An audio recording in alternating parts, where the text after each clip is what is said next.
5 ऐसे golden rule जो college आपको कभी नहीं बताएगा बट आपको एक अच्छा सक्सेसफुल आयुर्वेद डॉक्टर बना सकता है। तो आज मैं इस वीडियो में उन्हीं के बारे में बात करूंगा और वो कॉन्सेप्ट बताऊंगा जो आप किसी भी ईयर में हो, चाहे फर्स्ट ईयर हो या फाइनल ईयर में हो, किसी भी ईयर में हो, अगर आप ये इंप्लीमेंट करते हैं अपनी लाइफ में तो आपको एक अच्छा आयुर्वेद डॉक्टर बनने से कोई नहीं रोक सकता। अगर आप मेरे चैनल पर नए हैं तो सब्सक्राइब जरूर कर लीजिए ताकि आप कोई भी वीडियो मिस ना करें।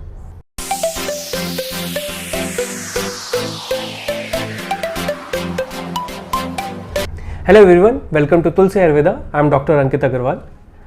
5 ऐसी चीजें जो आपको अपनी लाइफ में इंप्लीमेंट करनी चाहिए और बीएमएस ज्वाइन करते ही आपको ये शुरू कर देना चाहिए। ये चीज समझने में बहुत टाइम लगता है। मैं एज अ सीनियर आपको ये चीज समझाना चाह रहा हूं क्योंकि मुझे भी ये समझने में काफी टाइम लग गया था, बट कॉलेज आपको ये कभी भी नहीं बताएगा। सबसे पहली चीज आती है ज्वाइन अ क्लिनिक और अ हॉस्पिटल। हम सबसे ज्यादा लैग करते हैं बीएमएस स्टूडेंट इस चीज में कि हमारे प्रैक्टिकल क्लासेस जो होती है वो बहुत कम होती है और फाइनल ईयर में जाके होती है। यूजुअली दूसरी अगर हम पैथी में देखें तो फर्स्ट ईयर या सेकंड ईयर से ही उनकी क्लिनिकल क्लासेस शुरू हो जाती हैं, हॉस्पिटल में विजिट शुरू हो जाती है, बट बीएमएस में ऐसा नहीं होता। बीएमएस में अगर आपको सीखना है तो आपको अपने एफर्ट खुद देने पड़ेंगे क्योंकि अब आप एक इंडिपेंडेंट एक स्टूडेंट हैं। आप स्कूल में नहीं है, आप एक कॉलेज में हैं और कॉलेज में आप इसलिए हैं क्योंकि आप अपना एक फ्यूचर बनाना चाह रहे हैं और फ्यूचर आपके हाथ में है तो आपको मेहनत करनी पड़ेगी। आप डिपेंड नहीं रह सकते कि जो कॉलेज हमें सिखाएगा, जो पढ़ाएगा, हमें सिर्फ वो ही करना है। अगर आप एक अच्छा एम लेके चल रहे हैं कि हमें आगे सीखना है तो आपको क्लिनिक या हॉस्पिटल शुरू से ही ज्वाइन करना चाहिए। ये फर्क नहीं पड़ता कि आप इस टाइम लेट हो चुके हैं या बहुत अर्ली हैं, आपको कुछ ना कुछ हर स्टेज पे सीखने को मिलेगा। अगर फर्स्ट ईयर में भी आप हैं और आपने अभी तक कुछ भी नहीं पढ़ा है तो जाइए, देखिए और ऑब्जर्व करें। सबसे पहला काम है एक अच्छा डॉक्टर बनने का कि ऑब्जर्व करते हैं और क्या क्या आप सीख पा रहे हैं, कैसे क्वेश्चन पूछे जा रहे हैं पेशेंट से और क्या क्या चीजें की जा रही है। ट्रीटमेंट पे ध्यान मत दीजिए, कॉन्सेप्ट पे ध्यान दीजिए। कॉन्सेप्ट ही आपको सिखाएगा और ट्रीटमेंट करना बहुत आसान है। तो सबसे पहली चीज है कहीं ना कहीं हॉस्पिटल या क्लिनिक को ज्वाइन करें और अपने आप को थोड़ा सा कॉन्फिडेंट करें। सेकंड चीज आती है अपने आप को अपडेट रखें। अपडेट रखने के सबसे अच्छे तरीके क्या है? आप रिसर्च पेपर पढ़ें, आर्टिकल्स पढ़ें। बहुत सारे रिसर्च वर्क हो रहे हैं आयुर्वेद में। आप देख रहे हैं कि WHO भी अब आयुर्वेद को एक्सेप्ट कर रहा है, पूरी वर्ल्ड वाइड आयुर्वेद को एक्सेप्ट किया जा रहा है। बहुत सारे रिसर्च पेपर लिखे जा रहे हैं, बहुत प्रैक्टिकली किया जा रहा है, साइंटिफिकली इसको प्रूव किया जा रहा है। तो उन पेपर्स को पढ़ें और अपने आप को अपडेट रखें। ड्रग्स के बारे में पढ़ें, मेडिसिन के बारे में पढ़ें, फॉर्मेशन के बारे में पढ़ें। तो ये चीज है जो आपकी नॉलेज को अपडेट रखेगी। तीसरी चीज आती है जो आपके रूट्स हैं उसको स्ट्रॉन्ग करना है। अब रूट्स कैसे स्ट्रॉन्ग करेंगे? रूट स्ट्रॉन्ग करने के लिए जो आपकी कॉलेज स्टडीज है, जो ऑलरेडी कॉलेज में आपको पढ़ाई जा रही है, लिखाई जा रही है, नोट्स लिखाए जा रहे हैं, जो भी हो रहा है, आपको जैसे जिस फॉर्म में पढ़ाया जा रहा है वो पढ़े, बट अपने आप घर आके वापस उसको समझने की और कोशिश करें। और मेनली आपको ध्यान देना है, एम्फसाइज करना है स्पेशली संहितास पर। जितनी भी हमारी संहिताएं हैं उनको अच्छे से पढ़ें और उनको डिकोड करने की कोशिश करें, उनको समझने की कोशिश करें। अगर आपको समझ में नहीं आ रही है तो अपने सीनियर्स से मिले, सीनियर्स से पढ़े, क्योंकि संहिता एक बार में कभी समझ में नहीं आएगी।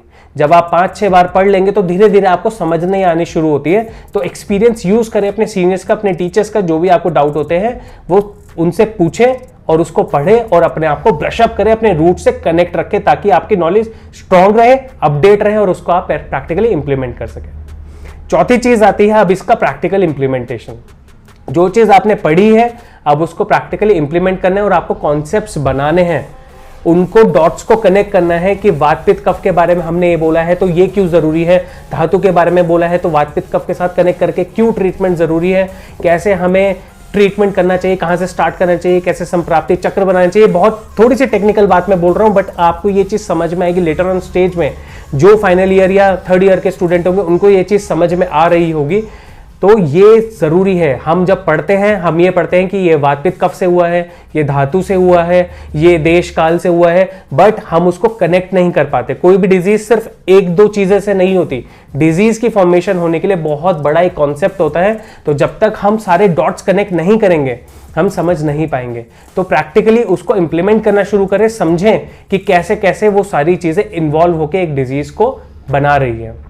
5वीं चीज आती है कि आपको सेमिनार्स, वर्कशॉप, ये सब अटेंड करनी चाहिए, चाहे किसी भी कॉलेज में है, किसी भी स्टेट में आपको जाना चाहिए, अटेंड करना चाहिए।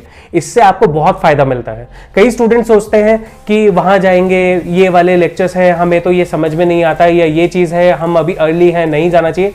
ऐसा नहीं है। आप सेमिनार्स में जाते हैं सिर्फ एक कॉन्सेप्ट के लिए। हमेशा अपना एम रखें कि आपको एक चीज़ सीख के आनी है और आपको वो वहाँ मिलेगी। कोई भी एक ऐसी गोल्डन वर्ड हो सकता है, गोल्डन लाइन हो सकती है, एक ऐसा कॉन्सेप्ट हो सकता है जो आपकी लाइफ बदल सकता है। बहुत सारे वहाँ पे ऐसे ऐसे डेलीगेट्स आते हैं जो आपको बहुत कुछ सिखा सकते हैं। आप नए स्टूडेंट से मिलते हैं, आप अलग अलग कॉलेज के कल्चर को जानते हैं, आप उनकी एजुकेशन लेवल को समझते हैं। लेटर ऑन स्टेज आपको एक बहुत हेल्दी कंपटीशन रहता है, आपका बहुत अच्छा कनेक्शन रहता है सभी डॉक्टर्स के साथ।